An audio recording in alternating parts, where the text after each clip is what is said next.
Thanks for tuning in to the Prime Bookseller Podcast, the bi-weekly podcast discussing all things Amazon bookselling.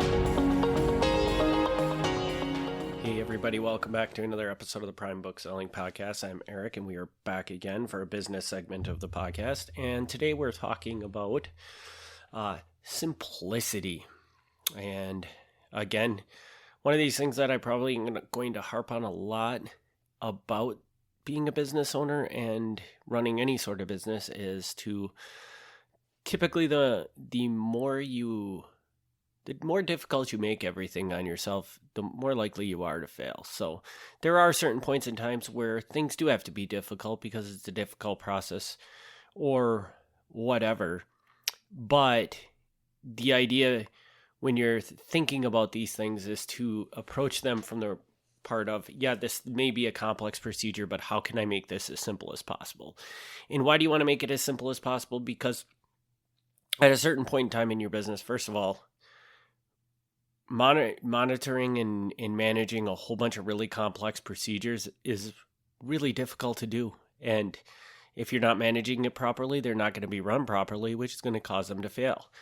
On the other side of that too is that maybe you yourself can handle all these complex procedures and systems that you've built for your business. But once it comes to the point where you need to scale those procedures to make your business bigger and start bringing in outside people, outside people are not going to like the complexity of your systems, but they're also probably, the more complex it is, the more likely that there's going to be a human element that's going to disturb the outcome of the system. So what I mean by that is basically the more complex a system is, the more likely that a person can do it slightly different than you would do it, leading to a different outcome. And that is not what you want in your business. You want everything to be uniform. So if I'm outsourcing for books, or if Joe Blow is outsourcing for books, when we come home, we should have very, very similar to the same books in the thing. If Joe Blow is coming home with completely different books than I would come home by doing the same store, there's a severe problem in our system there. And the simplest way to avoid problems like that is to refine your systems to make them as simple as humanly possible. Think of approaching this as, is this a procedure that I can teach anybody? Because that's exactly what you want every one of your systems to be in your business. Now, some people will bring up the point that, if you create systems too simple, then you give up a lot of the upside of having the system be complex. And this is true. So if you have a very complex system, it can create better outcomes than a very simple system. I'm not even going to argue that point. You're absolutely right. You could do it. But if that system is not replicable across multiple people or multiple different whatever, because in the end, what you have to do is scale.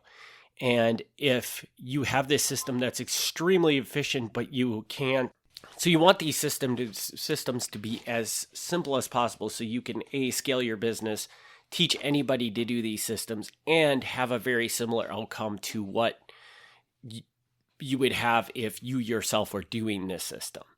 And in times, you're going to give up quality for that, which means that maybe the system that you devise isn't going to be as effective as, per se, if you were to do it yourself. But what's in the end going to get you further? If you have a system that only you can do, but it's better than the system that other people can do, or if you have a system that you can teach to 30 people and they can all do it for you. Well, I would say 11 out of 10 times in that scenario, the less efficient system that can be taught to 30 people is going to give you far greater outcomes than the one system that only you can do effectively.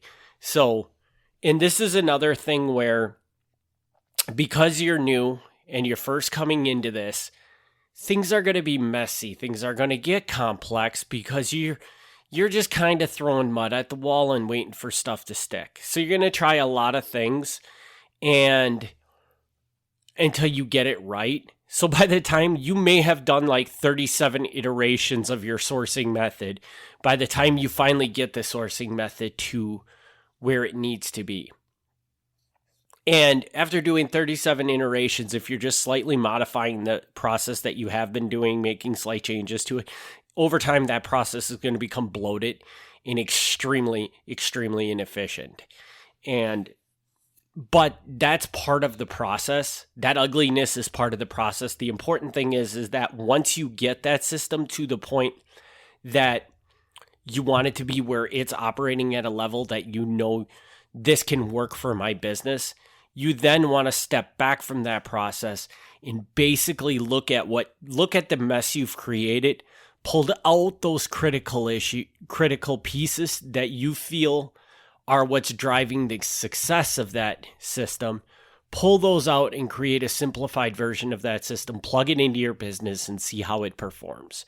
And like I said, you may not get the same outcome as you did from the garbled up, messy system, but as long as you get something similar to it and it's simplified down to the point where you know you can teach anybody, you're there, because now the sky's the limit. I mean, you max out in your business and you have no more. You yourself can't go out and source any more inventory for your store. Well, all you have to do is find some other person that's willing to take an hourly rate and go out and do exactly what you're doing. And because the system is simple, the system works, you can send them out and they can pretty much do exactly what you're doing for you. And you can just keep replicating that and keep replicating that, and your business will just continue to grow. The big important things I want people to realize with this is that as you're starting out in this process, and this is going to go on throughout the life of your business, it's not just going to be when your business is first starting, but whenever you launch something new into your business, don't be shocked by the fact that by the time you get that system up and running, it is going to be messy. But the important thing is that you don't rely on the messy, hodgepodge glued together system to run your business. Once you get that process down to the point where you want it to be, and you have a good idea of what needs to be done for that process, you need to go back to that process, look at it again, and clean it up, eliminate out all the different, basically try to simplify it down to as few steps as possible so that, again, you have that flexibility where it's a simple system and you can just kind of easily spread it out around your business so that everybody can do it with ease.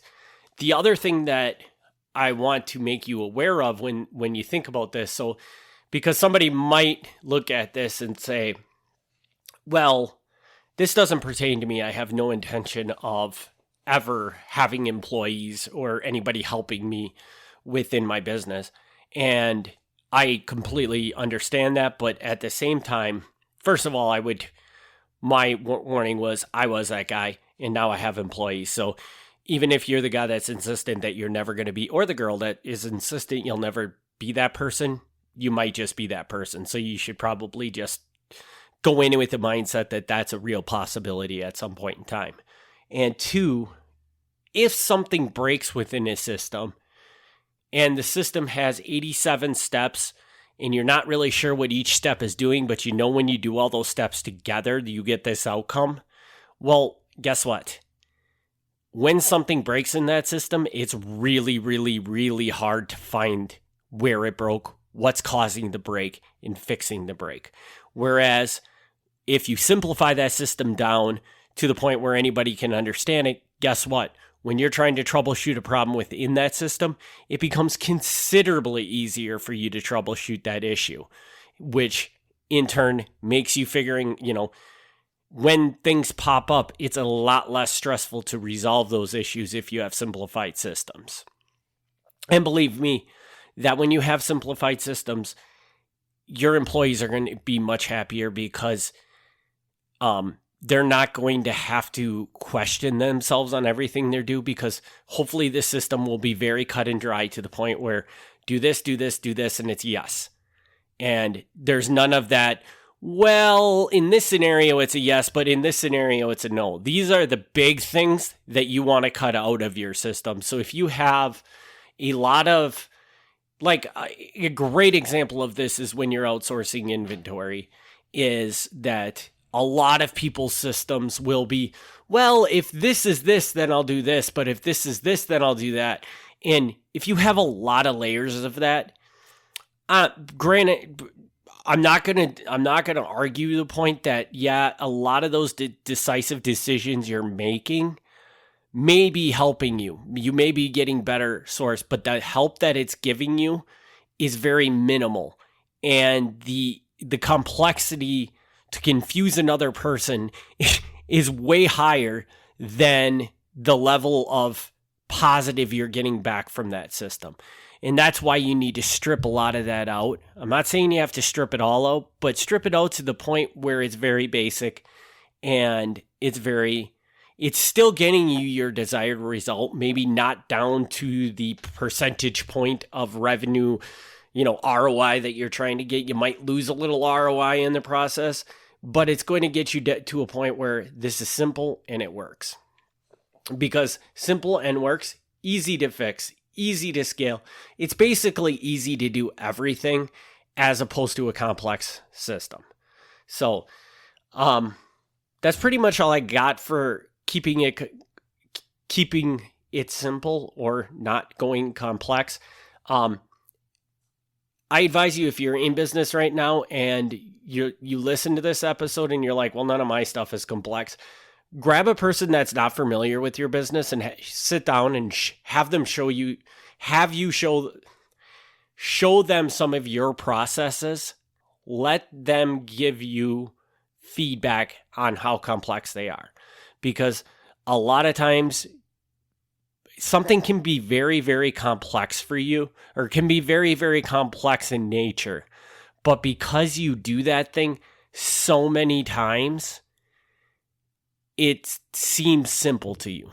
So it's very important when you're going through this process to not only think about it from the perspective of, is this complex for me?